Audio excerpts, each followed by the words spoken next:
OCO, how are we doing this week? I have been having fun trying out these little rooms for my recordings because it's so hard to find a place that's not full of noise and racket and all that kind of going on. And last week when I was trying to record, I kept having to redo it over and over and over because the people in the room next to me were learning words, but they were English words. And they were so noisy, they were just saying it really loud and boisterous, and it made it hard to hear. I kept having to start over. But on the most part, these are like quiet rooms, you know, it's not soundproof, but it's not too bad. But that was fun. I'm trying to get better at my recordings, and I'm getting there. This last week I've been busy. I've been trying to organize for the Ozzy Alici channel, and I told you I got this set up, and the problem was I forgot to put where I got the reference on the video. So I'm going to try to make a habit of that as to the book that I got it from, and as I get more books I will put the reference information, which is basically this stuff right here, where you know, like if you went to Barnes or Noble or something like that, you should be able to find it. If I can't get it at Barnes and Noble, I will let you know. Chances are you probably have to contact like the Cherokee Nation or something like that to get the particular books, because I know there's one that I tried, and the only way to get it is to contact the Cherokees themselves, because they have their own shop and they make it, and they don't sell it like at Barnes and Noble or anything, so getting it is a little tricky. Then I went through our practice. You know, each week I was going to go a set of sounds. I want to say syllables, set of sounds, and then I wanted to match some words that went with that sound, so that I had an idea of how to help remember it. And of course I got another list, but this is more for the A-E-I-O-U-V. And then when I took the Cherokee language class, as I learned the words, I would write them down in English and in Cherokee, so that way I could find them. You know, it's like, how do I find these words?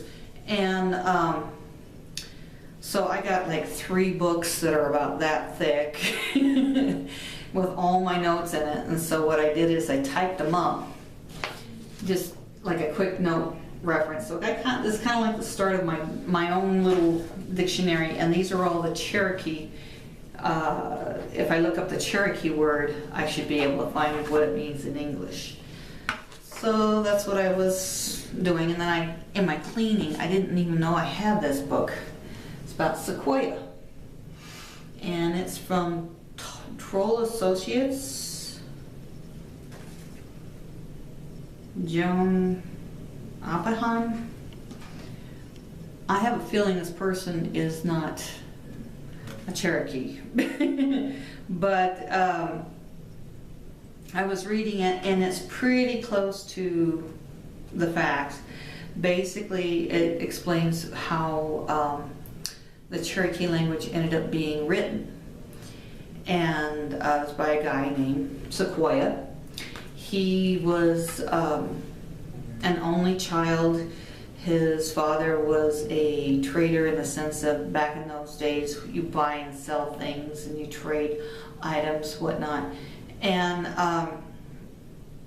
he didn't really have much to do with his dad, but his mom was there, and he would always try to help out his mom. And then he got married, and he started learning about the whites, the colonials, and how they had the written language, and they called it magic. It's like you can look at a piece of paper with markings on it, and you can understand what it's telling you, and they thought it was some sort of magic. And so what he did is he started, it's like, if they could do it, we should be able to do it. And so he spent a couple of years, years trying to figure out, and he would have a picture for every single what do you call it, every single item that they had, or every single word. And of course they got, extended vocabulary. It got crazy.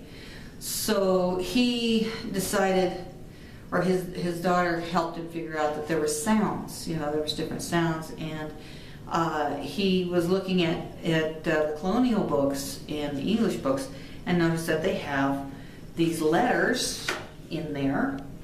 And he figured out that there was 26 of them, and they were put together in such a way where it made different sounds. So he figured out how he needs to come up with a symbol for each one of the sounds, and they had something like 80 something sounds.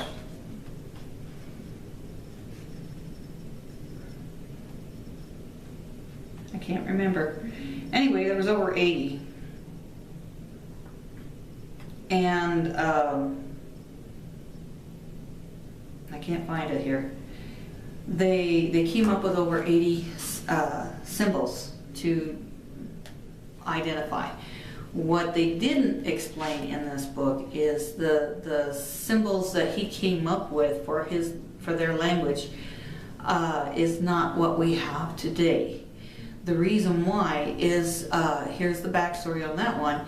When he finally completed getting these together, getting the alphabet together, or the syllabary together, he presented it to the people of the Cherokee Nation on the East Coast, and they thought it was black magic. It was, there was no way, and so they had his daughter taken to another location, and he had the people say, "You tell me what to say on the paper," and they did, and so he wrote it down, and then he gave it to his daughter, or somebody took it to the daughter, and the daughter came back with the paper, and she read it to him. And so and they were like, "Oh, this is for real, it's not a magic thing." They finally realized it's not a bad thing. They were so terrified of the whole idea of writing that at one point they burned down his home. So it took a while for them to catch on, but once they did, they loved it, and they said, "Okay, well, why don't we make it like a printed word, like newspapers and books, like what the colonials have." And so what they did is he took his list to the printers, and the printer says, "I'm not going to make a whole bunch of new plates to match whatever you got. You gotta know." And so what he did is he gave him a box full of plates with symbols and letters and whatever on them, and he says, "This is what you have." So he pulls out a letter D, and he goes, "That's ah." So he just, whatever he grabbed out of the box, he just said, "This is what it's going to be." And so you got, when you look at the Cherokee letters, some of them are turned upside down or sideways or whatever. That's the reason why. So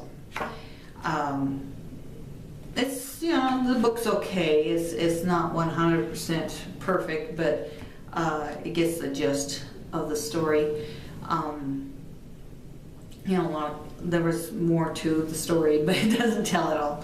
But the Cherokee did eventually come up with a newspaper called the Cherokee Phoenix, and the printing press was on the East Coast. It was destroyed, and then it was brought, I guess it was brought, or what was left of it was brought to Oklahoma, and they put it back together, and now the printing press is in Oklahoma. I can't remember the town, because I want to say Tahlequah, but it wasn't in Tahlequah. So that's the story of that.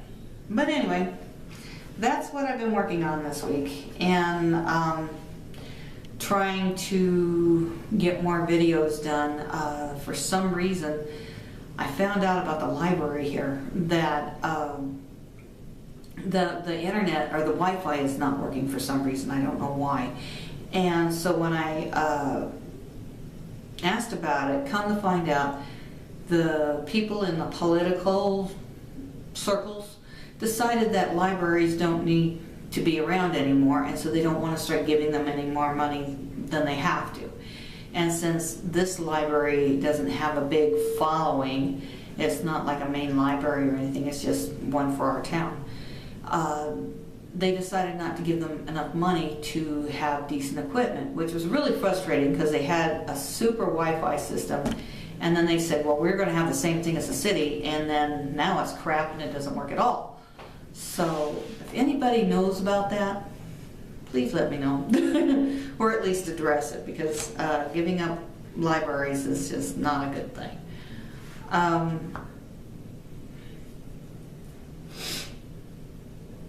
Trying to think what else has been going on this week. That's pretty much it. I've been just working hard on trying to get this thing done for my OCO Elise channel. So go over there and check that out, and I will see you guys later.